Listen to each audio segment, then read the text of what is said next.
Welcome one, welcome all, and good evening to you all. And on your show here, Sankofa, your host is Maponga J. The African person has always been confronted with challenges, complicated challenges. Truth and error always want to run together. We suffer a problem with the politicians. You cannot tell which one is a good apple, which one is a rotten apple. You go to the religious spaces in the Christian space, there's a problem again. You cannot tell where are the rotten apples and where are the good apples. And while we're having this conversation, we cannot exclude our own indigenous healers. There is also a plethora of shenanigan stuff that is happening within the indigenous healing space. But truly, African healing has been with us for the longest of time. And I thought maybe for tonight it would be very important to have with us a guest, a practitioner, a spiritualist, and you have students now. Govela is actually training the indigenous healers. He got a fleet of students that he is managing and at a high level. So I thought it would be important to sit around, because I think in this midst of this whole study and the whole program that he is running, he is also educating them as to what to do and what not to do. How do you charge? How do you prescribe? We know there are some young people out there, for example, who accept the calling of the ancestral calling in terms of their function, and when they are there, horrible things happen there, which we cannot exclude it. It must just come up to the fore so that we can separate the good and the bad. We have heard of abductions happening there. We have heard of sexual abuses happening in the indigenous healing space. We've also heard of indigenous people being involved in bad omens and bad, people come there intending to do evil. And then you find that the traditional healer or the indigenous healer is conflicted between the business side of things and the ethical side of things. It's a thin line which every professional person has to be looking at. And I want to put a big umbrella around it in terms of correct ethical behavior. Correct ethical behavior. And in my tribe we say, when a king is giving advice to his children, you as a stranger sit close by also, and then you can learn. We're not only picking up on the indigenous healers, the principles that we are learning here must find themselves cascading themselves throughout all other types of professions. And he is not new on our program. This is his second arrival on our hot seat here. Mkhulu Gift Majodina, greet the people out there. I think you have lots of fans. I'm shocked. You have lots of fans here who are saying, we want him back, we want him back. And wow. I'm humbled. I'm humbled. Once again, hello to the viewers at home. And thank you for having me back, Master J. I'm really honored by the space that you are affording a voice that's coming from me. No, it's a blessing. But I think these are real stories, real people. It's one thing, and I think the older I'm getting, the more objective I'm becoming. It's important to talk to the real people, hear the real stories, and so that it's not like you guys are not there. You are there, and why must other people speak on your behalf? And while we are here, when you are here, you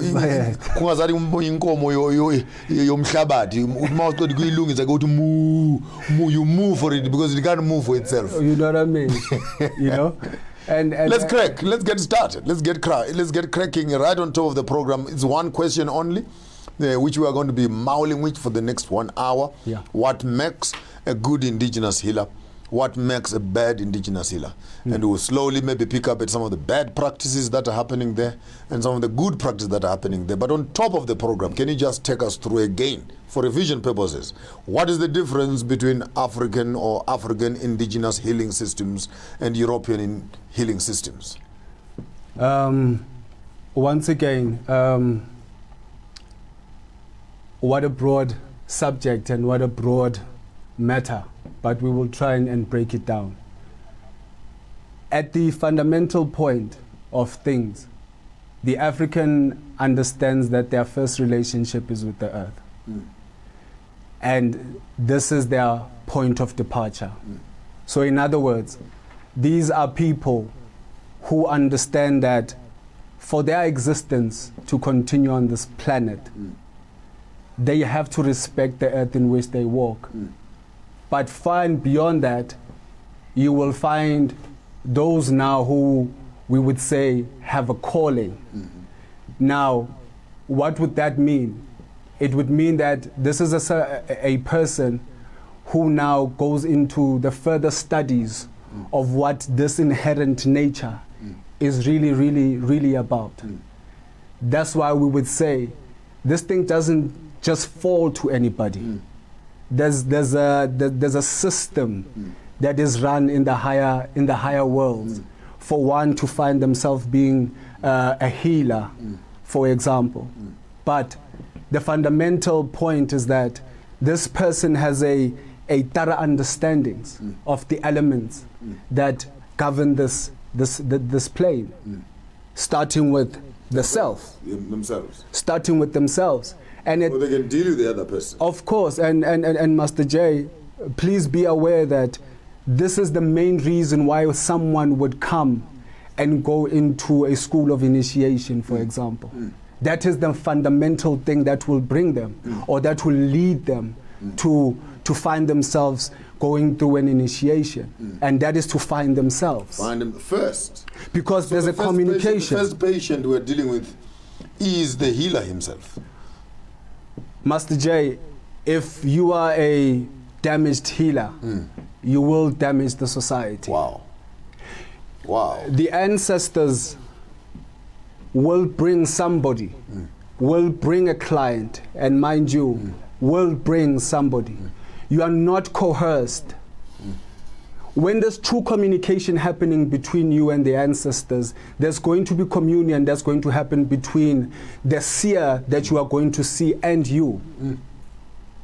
So in most cases, that seer will know that they were anticipating you.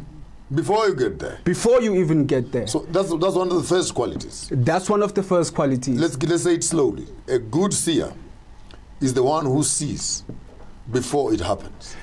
Master J, you are not left out of the equation as a client. You are not left out of the equation. In other words, choice is always or can always be exercised.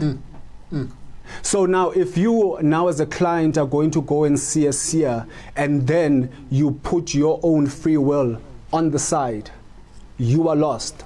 Then you're opening yourself to other influences. Of course. Let's get deeper into it. At a school level, before we get into the ethical part, at a school level, when a student comes, I remember your experience very well in a taxi. Last time you were here taking us through the communication and how you also ended up and moving away from your career in the insurance space. You ended up also accepting the call in the space of indigenous healing space. Now you're a teacher. Now you're a principal of an institution where you're training students that are coming. What are some of the key issues? I hear the first one is that the person themselves, the client or this time the healers are your patients, so to speak. Yes. What are some of the key factors when you are taking them through this journey?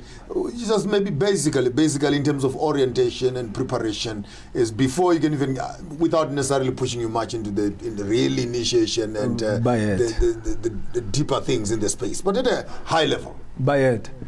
Mkhulu, you know, the funny thing is that many of them, when they come, they are expecting magic, which is one attribute people would like to attach to us, that we practice magic. Yes. Well, and things happen. Yeah. They have their time, but that is not essentially what we do. That is not the only thing you do. That is not the only thing that we do. I would say that emphatically. So now you first have to deal with certain belief systems. You have to decolonize them. You have to break that mindset down. Yes. You have to break it down. You are not in a circus here. Because you are dealing with a very sensitive thing when you are dealing with the elders. You are dealing with a very sensitive. You just don't come. You watch yourself. You know when God is telling Noah, get your sandals off. Moses, this place. Yes. Remove the shoes. Yeah. The ground you're standing on is holy ground. This is holy ground. So you just don't come. You have to be cleansed. You have to be cleansed. And cleansing happens on many levels. Because now, again, the African healer or the African mind, in essence, is one that understands that when they're dealing with an individual, they're not just dealing with a machine or just an item in front of me. There's lots in that person. I am dealing with a multiplicity. I'm dealing with more than just a personality that you are saying you are, but I'm also dealing with an entourage that you come with. The visible and the invisible. The visible and the invisible, because you are the manifestation of that invisible Which is reality. visible to you as a seer. Of course. And your communication is with them, rather than more with them than it is with him. When there's error on the child, we would ask the shadows who speaks. So now we can be able to bring the child back. Why I'm saying that, because remember, even in your case, many of people who are called, you start off by zigzagging, refusing to do some work, and etc., until your path, many times, than often, until your path, boom, hits the road. Yeah. Then now you must accept the call. And often, in my own small little research, by the time people accept the call, they are already injured in some certain spaces. Yeah. Some of them have become paralyzed. Some of them have lost their minds. Some of them are in a vegetable state. Some of them have diseases that hospitals have failed. So hence I'm saying when they come finally to accept the call, most likely a great percentage of them are already patients. Oh, the process of any initiate starts with healing them first. The multi-dimensional space from which they come from. Because when you enter into the works of Spirit Master J, in this world they say the ego self has to step aside. But we don't deal with the ego stepping aside. We want to work with the ego. We work with the ego. We don't dismiss everything. We work with that particular ego and understand what is the manifestation of it as is coming through. In this personality we call you. Okay. So now, we deal with the initiate, soon to be Kobela, Sangoma, whatever you want to call them, in the sense that even through their own process that they are going through, they are also learning on how to go about in dealing with certain matters. Because now, the funny thing about initiation is that initiation will show you a lot of yourself. It will reveal a lot about yourself, and half the battles is about you fighting you. Wow, quite interesting. So now, at those points where now we are saying, for this being to fully understand what it is that they are and what it is that they've come here for, we have to now remove these veils in between. Curtains, yes. We have to remove these curtains. The onion, remove the layers, and get to the core of the person. And get to the core of the person.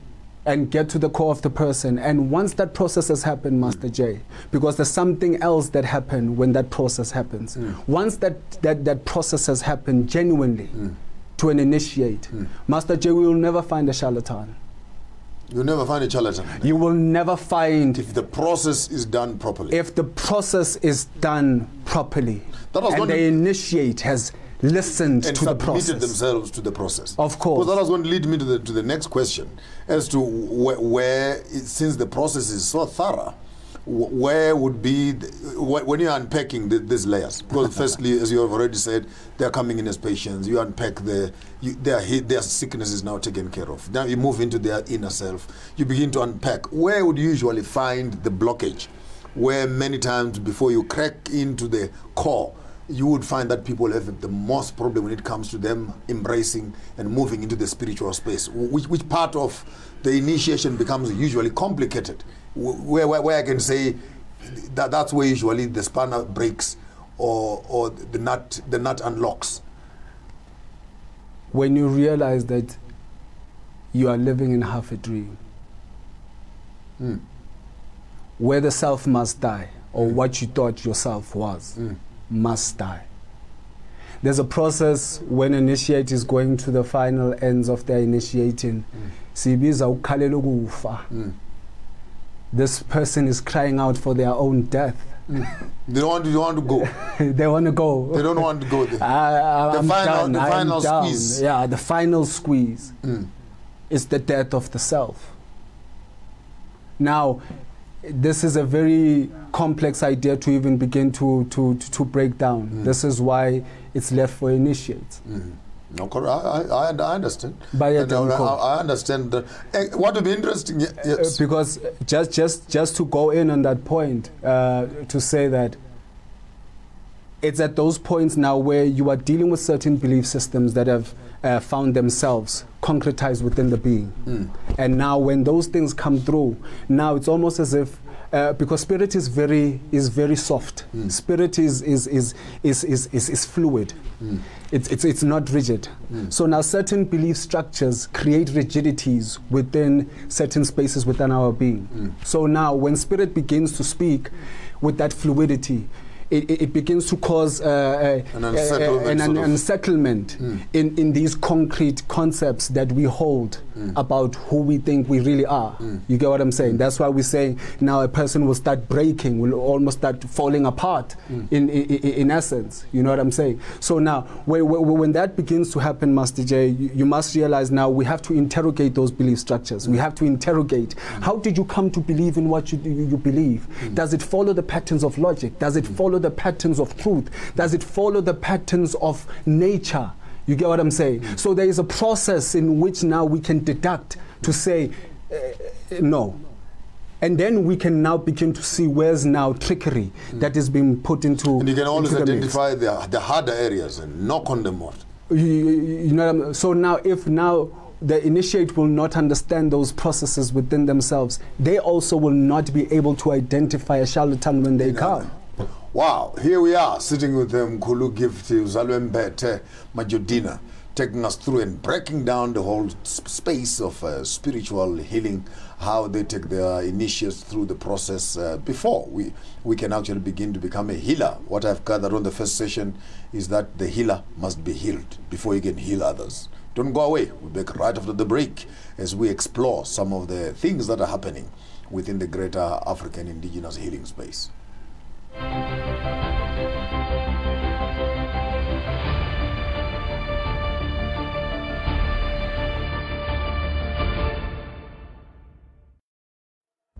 Hello.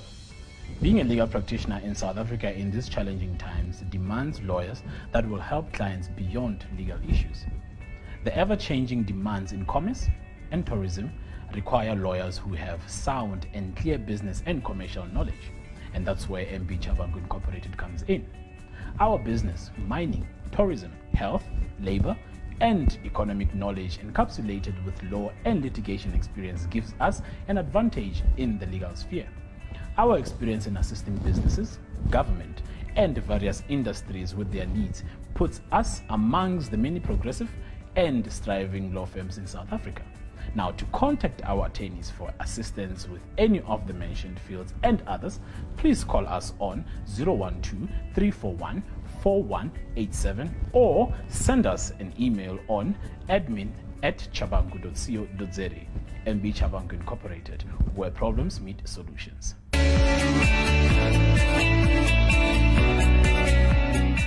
God is so amazing. Feel the heat. The Bible says that through his death on the cross, we are now reconciled with our Father. Forgive and you shall be forgiven. So wherever God takes us, we're just excited about it. As a child of God, where you are, you must have an hour of prayer. Feel the excitement. In the name of Jesus, in the name of Jesus. I believe that God is working right now. Feel the heat with Starsat. Everyone who has done some baking in the past, you know what happens. Sometimes you can take as much time as you want to be cooking your dombolo or to be cooking your bread. The whole time you think that your bread is getting cooked. And at the end you take that piece of stick and you stick it inside the bread and you find that the center of it is not yet cooked, resulting in what you've come to term to us as charlatans in the profession. What would be the key? What is for someone who has never been in this space of in the African indigenous healing? What would you say are the key red flag indicators that hey,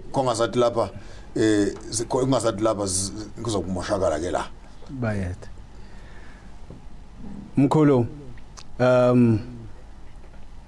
this is an entire communication space that our people need to understand.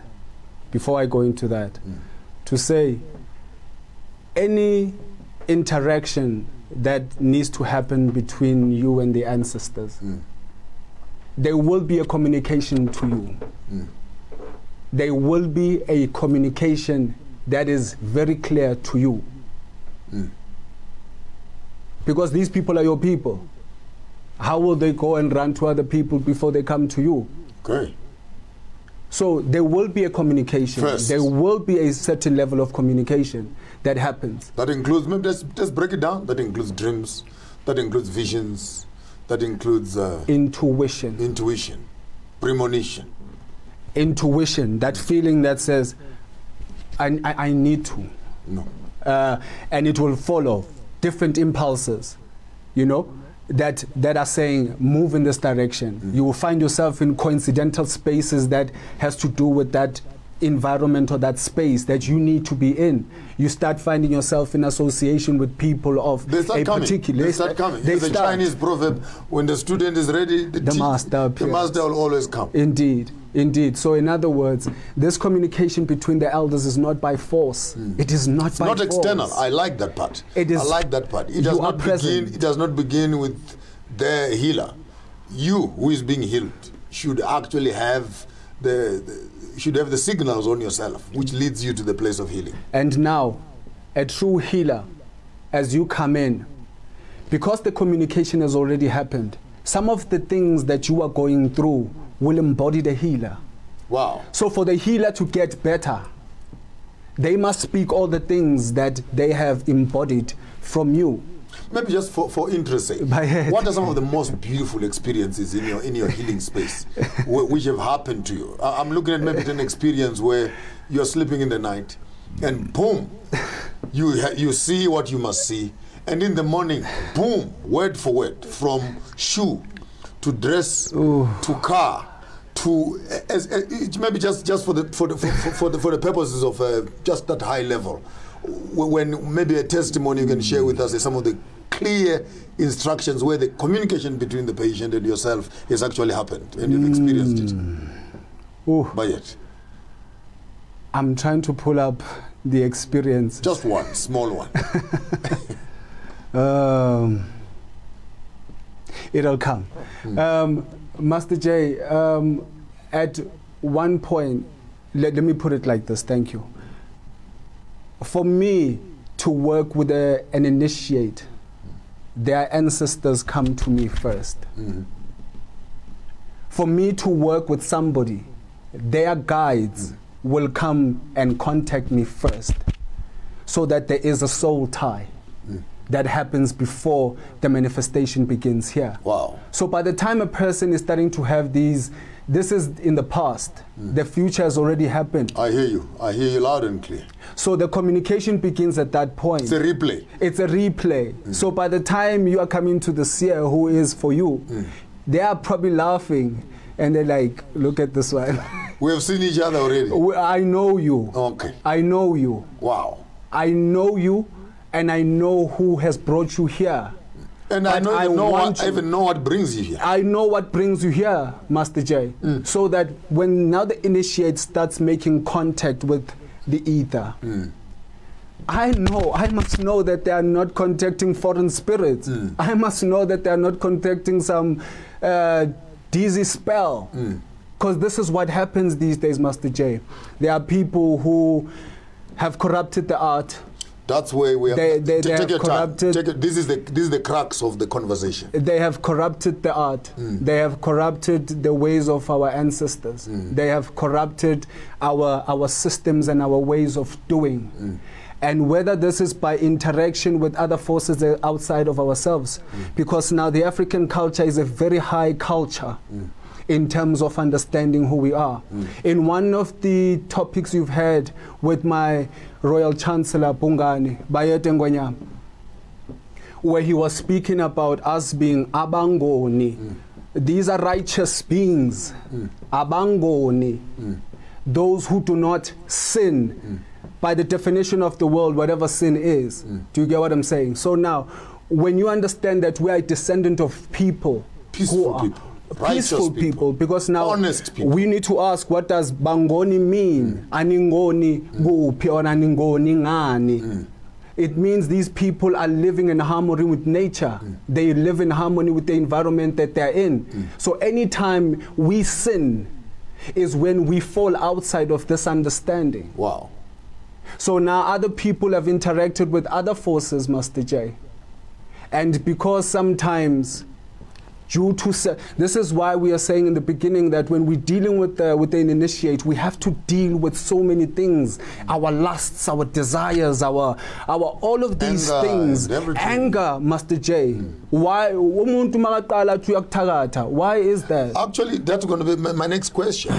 How do you deal with a client or a patient who intrinsically, because they are not an initiate, they are still dealing with their demons, sorry for the language, they are still dealing with their spirits, they are still dealing with their anger, with their dark clouds, and they take their dark clouds to you as a healer, and they want to accomplish their evil, but they want you to baptize their evil, and they want you to support them with medications and other things to achieve this. Because I want to cut a line here. When does the healer separate between becoming evil in the evil of the client? If you can hear what I'm saying. I know, I hear you perfectly well. I hear you perfectly well. Kehla, la ihamba khona lento ithi. Omako.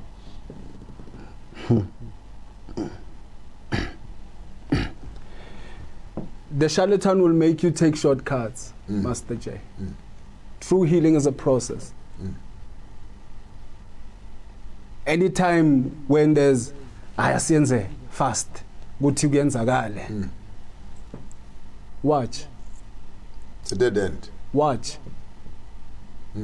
We're living in an organized universe. Anything that breaks that order, we have entered into the dimension of witchcraft. Wow. Wow. That's a thin line. That is the thin line. Where now, if that initiate who is a Sangoma today did not deal with their own stuff, they are going to listen to the politics of the client. A true healer always tries to be a mediator. They are society builders. So even if there's a conflict, even if I know, Master J, I've been in cases like this, even when I know that the husband has went to whoever and gotten a tubadis or whatever the thing is, I cannot now, when the wife is there, say your husband did that. What are you trying to do? You're destroying that home. What are you trying to do? So now anybody who's going to support you in that kind of nonsense, watch out. Well, it's quite interesting, because I was going to be tiptoeing around this issue until maybe I find a nice little landing strip. Because here's a woman coming, or here's a husband coming. They have a problem with their spouse, and they want to do something which alters the will of another. Of course. So a husband has decided to leave, or a wife has decided to leave, for whatever reason. And then someone runs to the indigenous healer and says, I don't want them to go. But the person wants to go. And now things must now be done. Because I want to cut there, because I think for me that's where it is very critical. And how do you assist? How do you assist a person to manipulate the will of another to do what is against the universe? Hunger causes anger. I can hear you. Now, again, why would I find myself as a healer supporting that kind of motion? Remember what we said. When we begin the healing, the healer must be healed first. Must be healed first, yes. They must be rid of their own illusions first, so that they are not bought by money. So when a so-called Sangoma you deal with them, the first thing they will put in front is money. And it's always exorbitant fees. It's always continuous fees that you don't even know. You can't finish it. You like, it's a never-ending hole. For every little thing, there's something. For every little thing, for every little thing, now it's, and there's big monies that are coming out. Because whatever it is that they're working with needs to work before it runs out. Yeah, this is getting very interesting, because even in churches, you always find that their pastors and prophets who cannot work if there is no money up front. So money is it's a quick indicator. It's another quick indicator. When you are dealing with a healer and the only thing they're talking about is money. A true healer must have walked through your timeline to understand what is your condition. Work with your condition. True. Because tell me if this is true, just before we go for the break. Tell me if this is true. A quick answer. A true healer will heal you.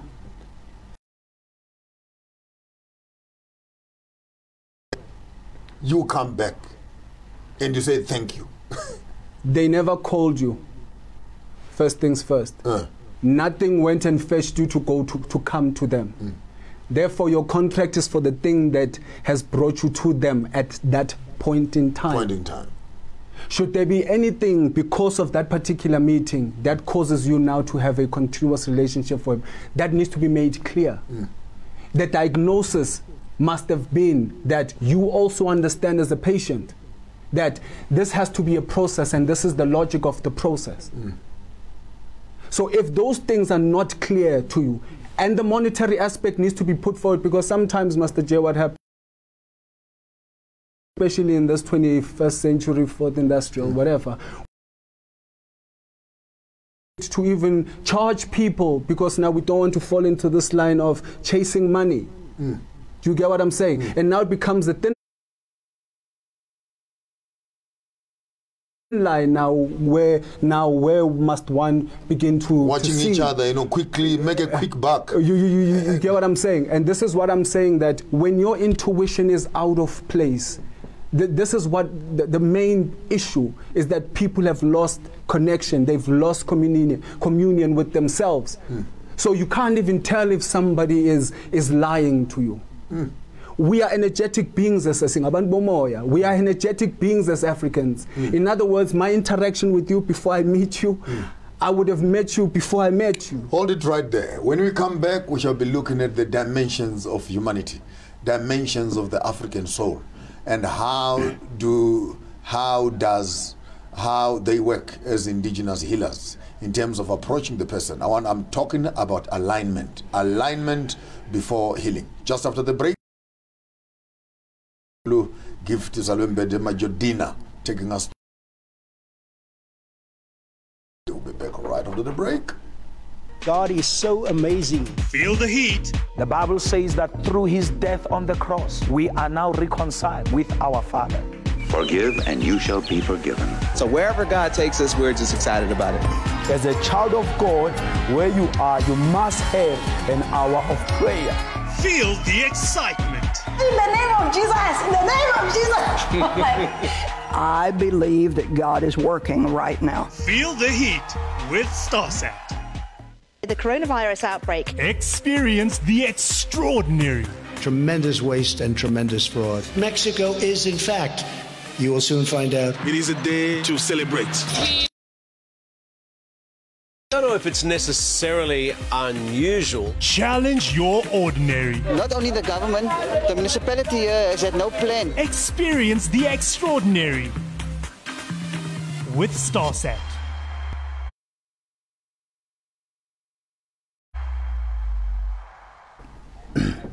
All of us as Africans, if you look on your hand, it is made out of 5 fingers, and these 5 fingers represent actually your entire birth certificate. This is the African birth certificate. Your thumb is your identity. That becomes your grandfather on your father's side. That becomes your grandmother on your father's side. That becomes your grandfather on your mother.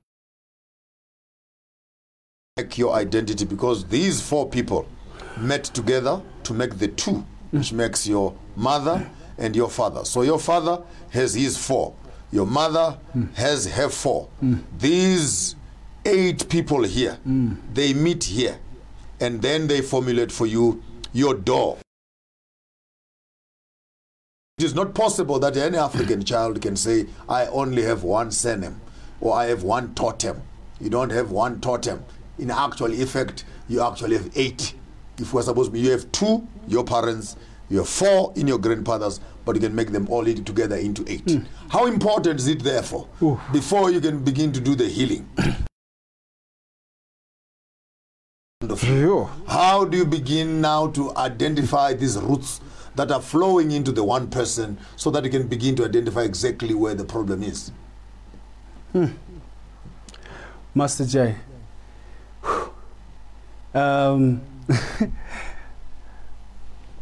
I like the mathematics.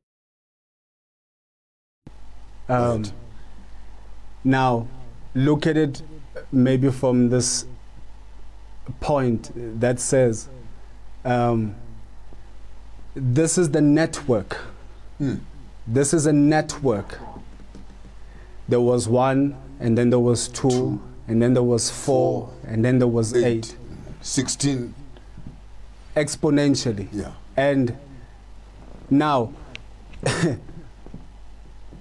in the one who is you, the me, we are saying this is now your, for lack of a better word, your programming language. This is your software. This is the software that with as a fundamental. So now, should now there be certain blocks within the network, the functionality of the one or whatever the image that comes forward will be viruses in the system. In the let's use the language that is more familiar. So you will find a sangoma, a healer, that will say to you, one of your ancestors has allowed for that enemy to attack you, for example. So now we have to look in your network, where is it that you didn't balance things properly? Where did you open the door? Where did you open up the door? Where did you open up the door? You get what I'm saying? How do you work with your network? So if there's blockages within the network, then the manifested life or the manifest life or the you part is the one now that will start having certain issues. I want maybe to break down. I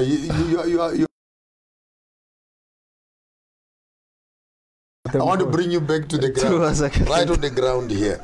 How important is someone's knowledge of their ancestry when it comes to communicable diseases, when it comes to genetic diseases, when it comes to problems within the network? We're talking about this binary, web of information. Jamie, just take us through. How does this information that is in the web filter itself into the one? And how do you deal with that? What is the first word you hear when you come to an initiation school? I've not been there. You need to help me. Know thyself. Know thyself. Know thyself. Zazi. Zazi. Know thyself. What do you mean by that? So, know thyself, it's a deep process. But at the most, when we are here, when we are here, who are you? Who are you born by?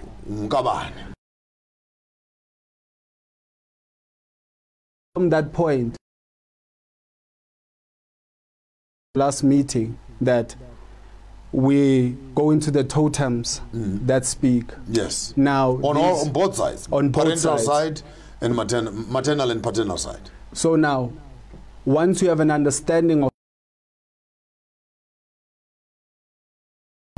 when you as a character, or when you are faced with a situation and you are not coming to that situation in the best foot that you can, you must begin to look at some of these totems and find out if are the characteristics of this totem. Let's say I'm a lion, but I find myself Howard. A lamb. I have fallen from my grace, from your my totemic force or my essence, for example. Do you get what I'm saying? So you have acted out of character, another form of witchcraft. Where your characteristic character.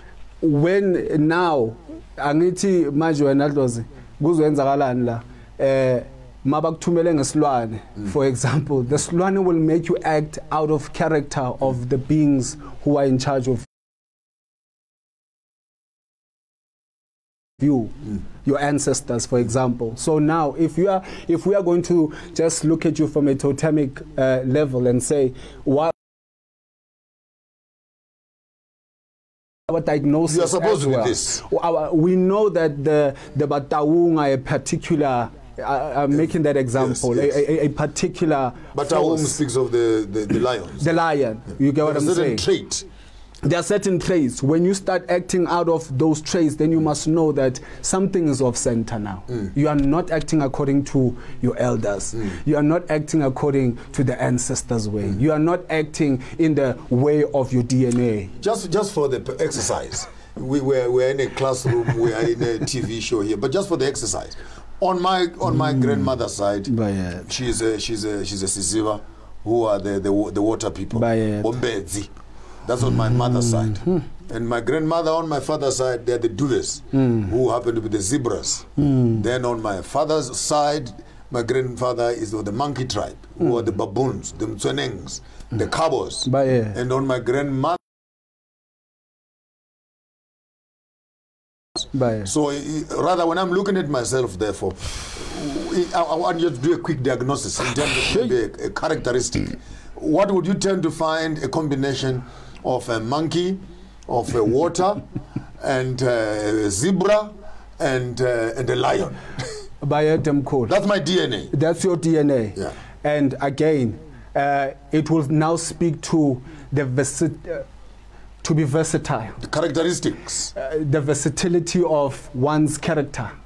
You get what I'm saying? So where one will begin to feel trapped in their own mind, but then not activating another dimension of who they are. You get what I'm saying? So now they become stuck in character, they become stuck in personality, they become stuck in these personalities. You get what I'm saying? And once a person becomes those kind of stuck, it becomes easy now to manipulate even things further for them. And this is what the witch will do. They will target these kind of environments and tweak them around. And just tweak, because already I've developed a small little exercise. But let me just share with you. Me and you in conversation here.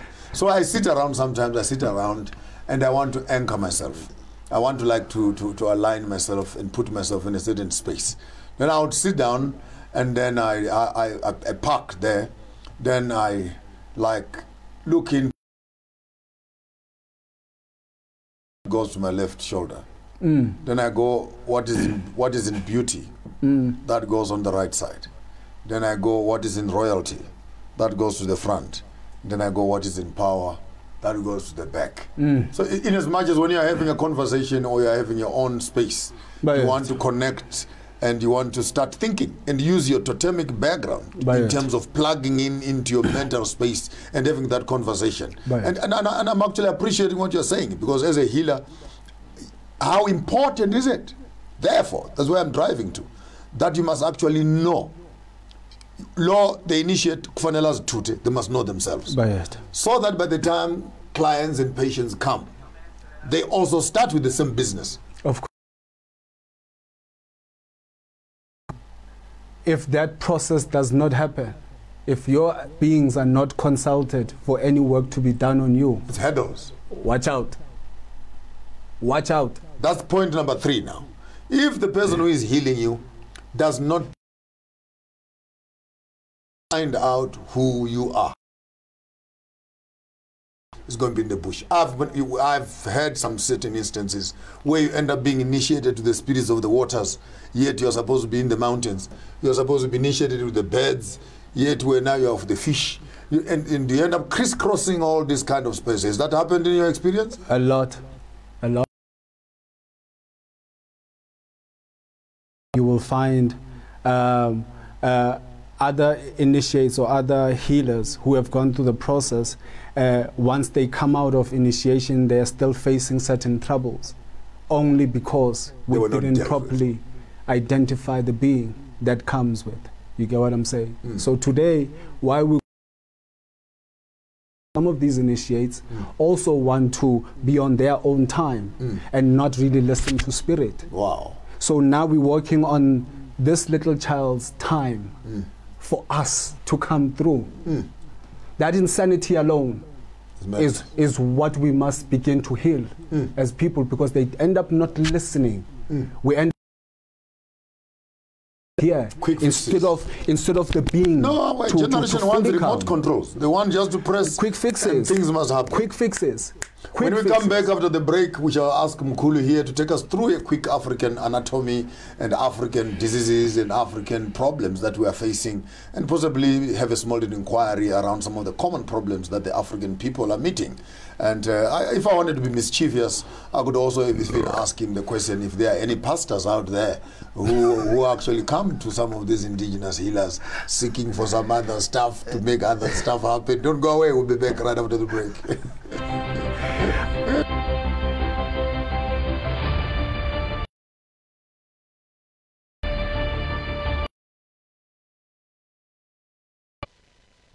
Hello. Being a legal practitioner in South Africa in these challenging times demands lawyers that will help clients beyond legal issues. The ever-changing demands in commerce and tourism require lawyers who have MB Chabangu Incorporated comes in. Our business, mining, tourism, health, labor, and economic knowledge encapsulated with law and litigation experience gives us an advantage in the legal sphere. Our experience in assisting businesses, government, and various industries with their needs puts us amongst the many progressive and striving law firms in South Africa. Now, to contact our attorneys for assistance with any of the mentioned fields and others, please call us on 012-341-4187 or send us an email on admin@chabangu.co.za. MB Chabangu Incorporated, where problems meet solutions. Just on a lighter note here, you caught us laughing just behind the cameras here. You are driving to Free State. You are driving to Free State, taking an initiate there. No names, no disclaimers. And what happened? Yeah. So, we are doing our processes for an initiate to come in. Another important thing, if you have never seen an initiate, come back. Because the entourage from where they come from needs to come and deliver that person home. There has to be a function that is done so that there is an understanding and a handover back to society. Yes, to say, this person has a lineage, this person has a gobela, and this gobela has, and this gobela has this. And now we are bringing so that there is continuity in this thing. Now a person who just wakes up one day, and because these things have become so cheap, one just gets a buys small little necklace, and he's friends with a bunch of sangomas. Now he thinks I'm the thing. You know what I'm saying? Because I hear my friends, and this is some of the things we need to kuza. These sangomas get drunk and then they start spilling the beans, and then everybody thinks they're a sangoma tomorrow. Because why? Looks like we're kicking the chest, Master J. We can't keep our mouths shut. We've forgotten the first law of initiation. We've forgotten the first laws of initiation, and I'm not going to share it, but I'm going to tell them emphatically that they sit around and then they sit down and then they start discussing, izinto ezase okumele kube yimfihlakalo. You get what I'm saying? And now we are surprised when we are, and then we are surprised. They send people who are not initiated. They never even cleanse them to introduce them to the ancestors, to say we're going to work with this guy or with this person, to say they are going to help us with this and that and that and that. Because this is very delicate work, Master J. This is very delicate work. So I'm in the Free State. We are bringing the initiate. A bishop rocks up. Bishop. This is 3 a.m. in the morning. But it was not me. It was just another bishop. It wasn't you. You would expose yourself. Nonetheless, he gets there and he's like, hey, my guy, listen, there is somebody who has just come back. I don't know from where, but when they speak, the congregation goes, Bruha. Everyone is hearing a member. everyone, you know. But when I go up, everybody falls asleep. They can't hear me. They can't hear anything. So, can you help me out here? Can you do something so that it's either I'm equal or make me higher? Of course. No, being equal will not be possible. You want as a bishop, so your voice must be. I don't have issues with power. And there we are again dealing with ego. There we are again dealing with the issues that people have in their own private space, and now they want to use you now to actually empower themselves. And that's when the would-be true Sangoma falls into a trap, because they are also trying to answer hunger matters. Did he promise you any money? Of course, Master J, and a large sum of amount that I wouldn't just get. You would not say no. Over 5 clients. He's offering that just for you to do something. Right now, I've got the cash. Can we go? And you do this to me now. I got out. I was like, I didn't come for that. I didn't know you need my help. So if you need me, contact me. And already, that's my way of saying, you're going to look for me. Yes. You're going to look for me. And maybe while we are at it, in the event that it happens, that someone actually braces up and they walk up to you, and that's what they are asking for.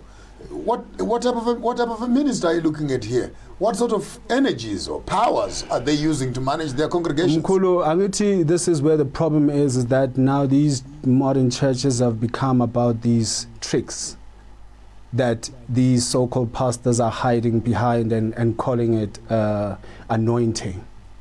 I've seen a lot of things in my lifetime. I've entered into spaces of churches where people are subject to those places and they don't even know that they are. They're in a shrine. Because they're inside the shrine, and these are their captured spirits, because now their pastor went somewhere. Their pastor went somewhere, and this thing works in the space that we are very fluent in. That's why they won't want us in their churches. Anytime you start waking up, you are going to ask, Pastor, what is that thing that is speaking behind you that is causing me to fall asleep? You can see the things. Because you can see the things. So now you wonder why they will preach against me? Maybe while you're on that, some of this water that is the members are drinking, is that real water? Mkhulu, you know, I do not want to tread hard on people's belief systems and their faith. Faith is a very deep thing. It's a very, very, very deep thing. But I'm not one to preach belief. I don't believe in believing. I believe in knowing. There is a difference of train of thought for a knower and a believer. So if you are still working with a believer, you are still going to work. You are still going to work with that person. You get what I'm saying? Because now what has also happened to the African mind is that they have been concretized into certain beliefs patterns. And what is belief in essence? Something you hold long enough in your consciousness. So some of the foundational teachings that our people have grabbed onto and called belief, culture and tradition are things now that are birthed from incorrect teachings. So already the belief structure of this person is incorrect. So now even their train of thought, even how they come to... becomes deviated into the programming is wrong. Pick up, we are running out of time. This conversation, we can go on forever. We can go on forever. And it's not the last time I bring you here. We're going to bring you back again. But just a quick one. On a count of 1 to 10, what kind of clients, what kind of patients do you regularly find coming? Because I just want maybe to make a quick diagnosis in terms of finding out what are the main challenges that the African communities are facing. Wars in family. Wars in families. Family squabbles. Wars. War. I'm talking wars, Master J, where children who are birthed by the same mother don't talk to each other, want to kill each other. Mkhulu, help me. Are you mad? I want to get rid of that one. Marriage problems, relationships, husbands and wives. Mkhulu, I don't know, we've adopted a love where it's about power. If I don't have a certain control over my partner, okay, then I'm not sure if this person is mine. It goes back again to the same issue of church. You want power, so that when you speak, the other one must hear you. In many forms. I'm hearing you. I can hear you. So it's family squabbles of employment. Employment. You know, where somebody will say, hey, things are blocked. Can you open up so that my luck open? Mind you, there is no true Sangoma who will tell you that they can give you luck. Wow. A true Sangoma aligns you because you are born. You are born with everything. Just put the right energies and put you in the right path. You are born with everything. Once you find yourself into the synchronicity or the flow of things, then this thing you call luck begins to happen automatically. So what you are looking for is luck is actually misalignment. Misalignment. By Mkhulu. And then one would be general health. General health issues. By Mkhulu. Your closing remarks while we are with us, what would you be saying to the African community there as your final remark, finally, in terms of what would you say is the main difference between a healer and a witch doctor? A healer is not secretive. A true healer is open. They give you all the information you need to make the decision yourself. And the witch doctor, anybody who hides information from you and manipulates you and manipulates any point of outcome, where you were going in one direction, the next thing now you are in another place, next thing you are in another place. Watch out for those things. Wow. So a true healer is very transparent, Master J. You must see yourself in your healer. Wow. If you don't, watch out. They're a mirror. Watch out. There you have it. From the healer himself, Gift Majodina, all the way from Soweto, sharing with us some secret mysteries in the space of African indigenous healing systems. Your host, Maponga J, Garamboko Garamashambahuda, Chirara Nawana Njima, Kumbe Mwana Mwisendewe Shano, Tiswana Matanga Gara, Namagara Mabuke Matanda Novora, Chirara Nawana Nji. We don't meet your source until we see you again on your show. Sankofa, your host, Maponga J. Thank you for watching.